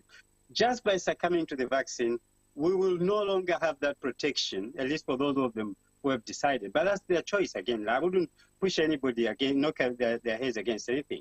But it's good to think, what is your faith all about if you're not going to depend on God at such a time as this? And that is Esther's question. I mean, Mordecai's question to Esther. Who knows whether or not the Lord brought you to this place just for this time, for this experience? Thank you, thank you. And I'd like to take this point in time to thank all our panellists, just in case we don't get time at the end. And the final question was, and you don't have to, in fact, only answer if you would change your mind. Would anyone change the decision they made? Under the same circumstances, would you change the decision you made? No. Would you change No. the decision you made under the same circumstances? So just for the panellists, to not take the vaccine. So having gone through what you've gone through, the isolation, the stress, the fear, the coercion, would you have changed your mind to save yourself all the stress and the isolation? I would say no, and I also want to add that this is not over. Just because the government has not gone through with it at the moment, we're still talking about, as a clinical manager, we're talking about four vaccines that are being distributed, and we're preparing for the rollout in September for NHS workers. So that's happening, and we're preparing for that as a manager. Yeah. So, and just because it's not being mandated in law, it is now the push from Sajid Javid at the moment is for governing bodies such as GMC, the National Midwifery and Nursing Council, Council for Pharmacists, any people who work in paramedics, for their governing bodies as a part of your appraisal and your revalidation, that this may be something that is part, because it's a case of you being a good practitioner and you looking after you believing in the science and looking after your patients. And this is something that's being pushed silently. It is being pushed on the governing bodies. So don't feel that, I know a lot of my brethren feel very relieved because, the government has to use them. But it's not the case. It's just working silently in a different way. And we see this is how Satan operates. When he has to come straight at us, there's resistance. So what does Satan do? He dilutes things, he does it, and he mixes and he compromises. So don't feel that just because we've had a small victory, that this is over. The decisions that you have made, you have to, like my brother says, you have the purpose in your heart. Based on principle, it cannot be based on emotions or fear. It has to be based on a principle, a relationship with God. What are you going to do? And are you going to trust God? As my brother said, he used the phrase from Esther, have I come to this time for such a time as this? Maybe so. What are you going to do about it? I just want to give a testimony because as a clinical manager, I have to say that from my trust, I have been supported and I was able to support other people in my directorate who did not want the vaccine. I was appointed as a director, and there was a lot of people who did not want to have the vaccine. There were young women who were scared about pregnancy, etc., fertility. And although the push from NHS England was, we need to find out who these people are and talk to them and send them to counselling sessions for vaccine hesitancy, etc., etc., we were able to delay that thing and say, we're not going to talk to anybody until the 4th of February. We'll put out the letter saying this is what the government has said, so that people are aware, because we have a legal obligation to do that, to make people aware of where their stance is. But nobody was pulled into any meetings, informally or formally. Nothing of that sort happened. People were obviously anxious. Christians and non-Christians were obviously anxious in our trust, in my directorate, we were able to, I feel that God put me there to be able to say that for those people, so people didn't feel the anxiety. I personally didn't have that anxiety. Speaking to HR, making sure that we're doing things correctly, and then obviously it got U-turned just before the 4th of February. And then we were waiting for the government to completely announce it after the consultation that had been U-turned. So to answer your question in short, yes. For the same reasons that I've said before at the beginning, I've purposed in my heart that if I Yes. am to lose my job, I will lose my job, but God will provide. I've never Yes. seen the righteous forsaken or receive begging bread. And the question is what is your faith about? We talk about God's promises, we talk about God's looking after his next, etc. We may have to just eat bread and butter, but God is still Yes. going to look after it. The most important thing is that our soul and our principles and our integrity is intact, because that's the only thing we're taking with us. And it encourages me, and I hope it's encouraged other people, that understand who God is for yourself. Try God and prove him, and taste and see that he is good. We have seen God Amen. work in small things, but more is to come. These are little Amen. steps of the final crisis, and we need to get our house in order. A small amount of time left. We're quite happy to take some questions from the audience. So are there any questions from the audience or from our colleagues listening in on YouTube?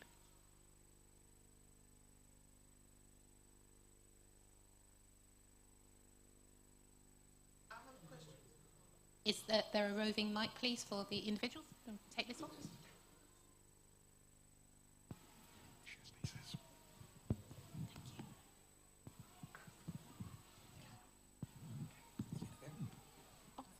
Gentlemen, thank you. Yes, I have a question for the pharmacist. How many drugs, medication on the market that there's a disclaimer against that we use? Is there many? Could I just ask that we restrict our questions to the experience that they've had? Yes, this is about my experience, because what sent up alarm bells for me was when, with the so-called vaccine, was when they said there was a disclaimer on it. So you couldn't, if we took the vaccine, we became ill, there was no disclaimer, we couldn't make any claims on the drug company. That was the first alarm bell for me. So I'm just wondering, are there any drugs out there that's in use that's got disclaimers on them? Or for me, that was a big red herring for me.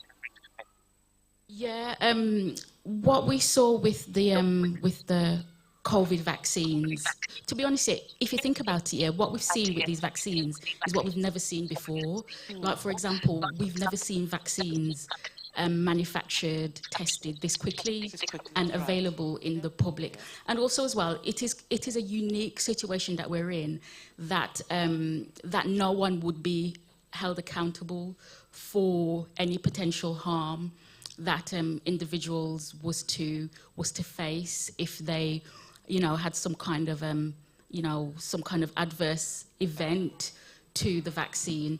I mean, typically when a new drug is licensed and available for individuals, it usually has like a triangle next to it. And what that means is that basically everyone understands within medicine that this is a new drug. So if there are any particular side effects, you would make sure that you report that into the yellow card scheme for particular medications that are new drugs. So which is obviously the case with the COVID vaccine. But what I found interesting, which is another thing that people don't talk about, is that there's a specific period which healthcare professionals have been told to tie any particular adverse event to the vaccine. So after a particular period, like if something's happened, healthcare professionals wouldn't be told or wouldn't be in a position to say, well, it's potentially because of the vaccine once a particular time has elapsed, which isn't the case for other medication, because certain medication and certain side effects take a while to actually manifest. It doesn't happen within a specific period. And because we don't know the history of this drug, because things are coming to light, like we didn't know about, we didn't know as much as we do now about the like DVT type side effects. We didn't know about the heart side effects. So the more that we're coming to know now, and we'll probably know more, so I'm not sure why this like small window has been allotted, and that we're not looking at having a broader look at potentially what could be side effects. But to answer your question, no, there's not any other drugs where it's like specifically written like that. Yeah, that was my first alarm for me, why I chose not to take the vaccine, was because of that disclaimer. Because for me, it seems to me that that's something to hide. Thank you. Byron, Senior? Many of us, many of us have had those experiences where we thought about it, but we were so unsure. And I think the government didn't deal with some of the worrying comments that were made across the world and some of the stuff that was on YouTube or Facebook or whatever, or the negative. They didn't deal with the negative propaganda. And so the question I'm asking is it true that there may be some nanotechnology particles in these vaccines? Without getting too technical, because we aren't medical skilled here. If you can do it in a lay term. So it's also yes or no, but if you want to add to that. Yes, can I explain something, please? The actual nature of the packaging, if you'd like, of the mRNA piece, that is it's put in an envelope of material that is designed to latch onto the surface of membranes in living cells and let that mRNA go and affect the way your body, your cells work. Practically and technically speaking, that is nanotechnology, all right? Because you are inserting a peptide or a piece of amino acids using a trick to tell the cells they can ingest this thing with no harm. When it goes in there, it does whatever it wants, and the body has no chance to treat it as an outsider because of that envelope in which it is packaged. Now, it is nanotechnology, not does it contain. It is nanotechnology by its nature. Technology for a specific purpose at some time. Yes.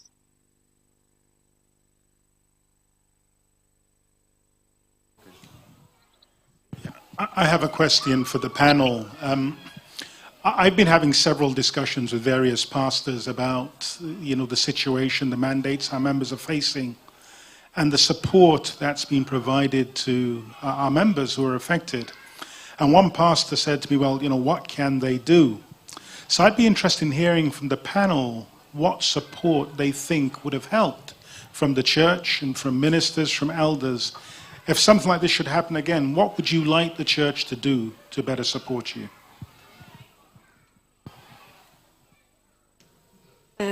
I personally think that they should have maintained a neutral stance rather than just bowing to the party line, so to speak.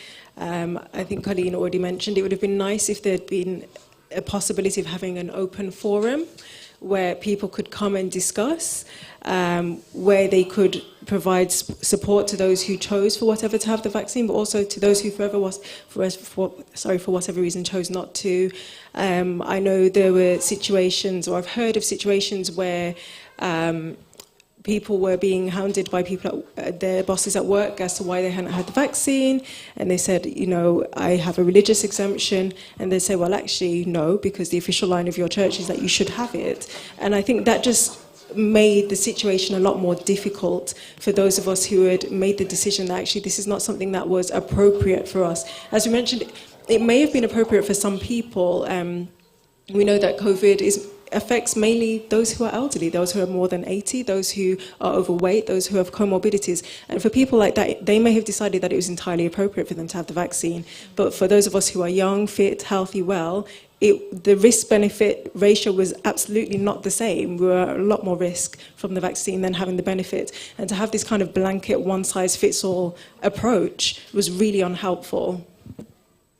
Yeah, also, and to add to that, I think it's important as a church and also as a leadership that the decisions that we make are are Bible-based. And the reason why that's important is because we are Christian and we do say that God's word is our final and ultimate authority. Now, if we are saying that our official stance is for, young, fit, healthy people who are, who have low risk of contracting and, having negative side effects because of a vaccine, like what medical, what spiritual foundation has the church used to come up with that ultimate stand that they did? Because even now, people are moving away from this whole idea of the importance of vaccination, especially with the milder form of the virus. So, at the height of the COVID outbreak, like what foundation and basis did they use for that? And the point that was made is that they were just going by government guidelines, and government guidelines is not our final and should not be our final word.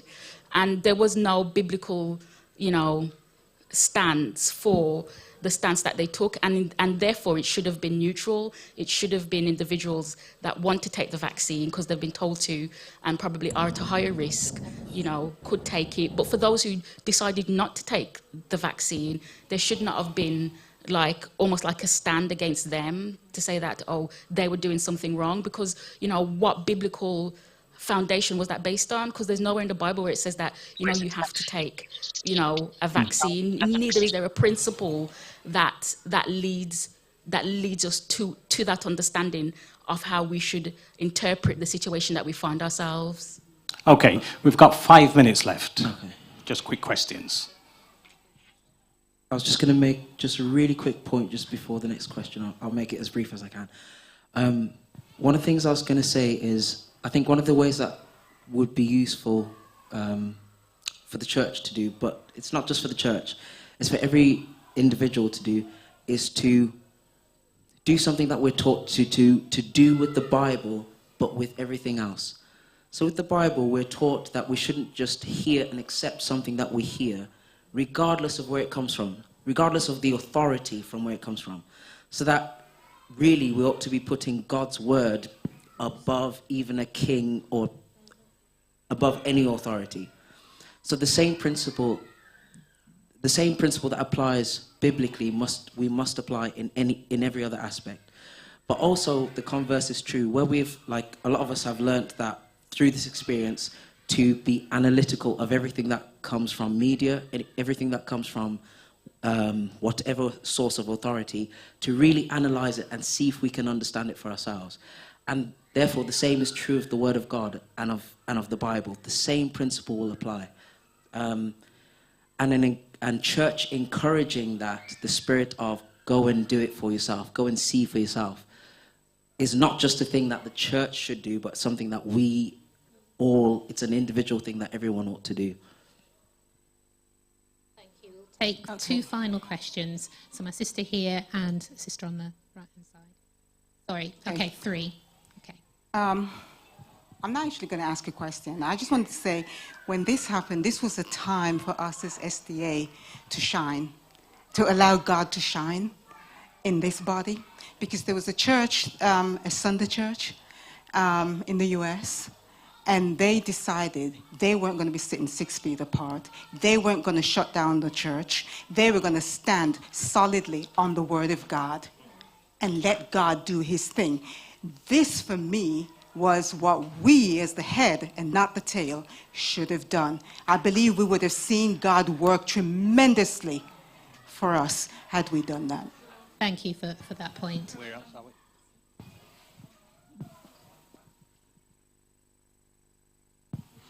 Hi, so just a question to anybody on the panel. So you've all decided not to take the vaccine and you gave your reasons for that. Can I ask, did you wear masks? And if you did or didn't, why was that? So in terms of, I think I understand the gist of the question more than the question itself. So one of the things I'll say is, what was interesting with with the advice that was coming was, it was one piece of advice, which is, or one very strong message, which is take the vaccine. There are many other things that the government should have been speaking about with regards to promotion of health, which would have reduced people's likelihood of having an adverse or a strong reaction to COVID. So, for example, loss of weight, eating a more varied diet, spending time outside, getting vitamin D or taking supplements. Yes, I believe all of us wore masks. I certainly wore a mask. The evidence with regards to masks has waned, which is why the government has withdrawn, which is why, as the public, you no longer have to wear masks. The context in the healthcare setting, unfortunately, is slightly different. Wearing PPE, the response, the decision for PPE was initially based on the fact that this virus was considered to be an airborne virus, and I don't want to go into the detail, but like AGP procedures were thought to cause the transmission of the virus more. As time has gone on, research has conclusively shown that that is not the case, and all that we're waiting for is really legislation to catch up with where the science and the evidence is now. Things like opening windows are really good ways of keeping not just COVID, but flus and any other virus that you're going to contract at bay. So it's not a question of, well, if we did one thing, why are we not doing the other? It's because the evidence for the one has become clearer more quickly than the evidence with regards to the other things like masks. Thank you. And our final question, Gail?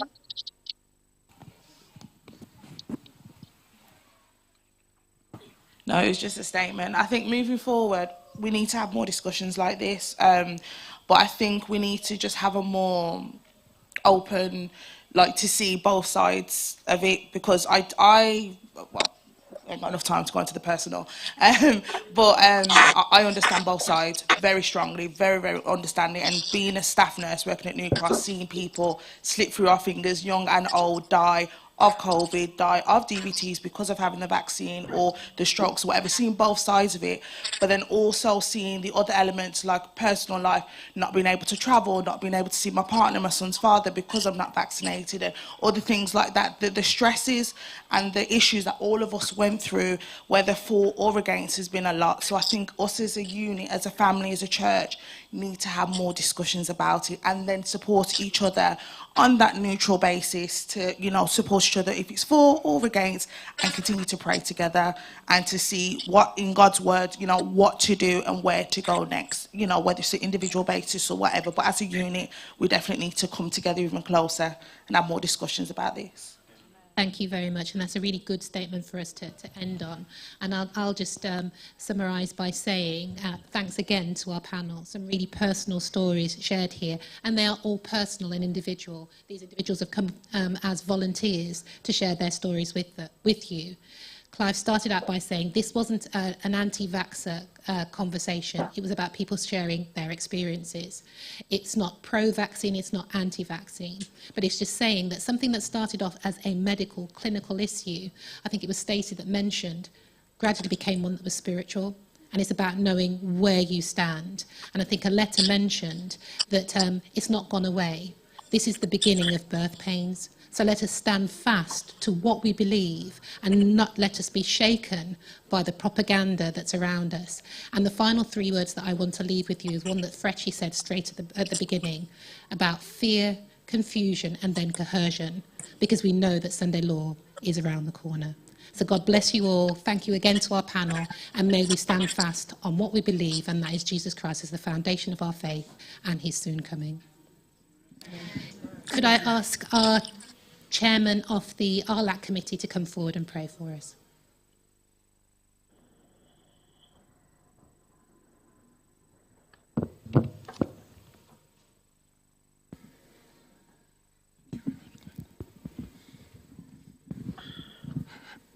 I'd like to thank Glenda and everyone who's taken part, seen and unseen, in this situation.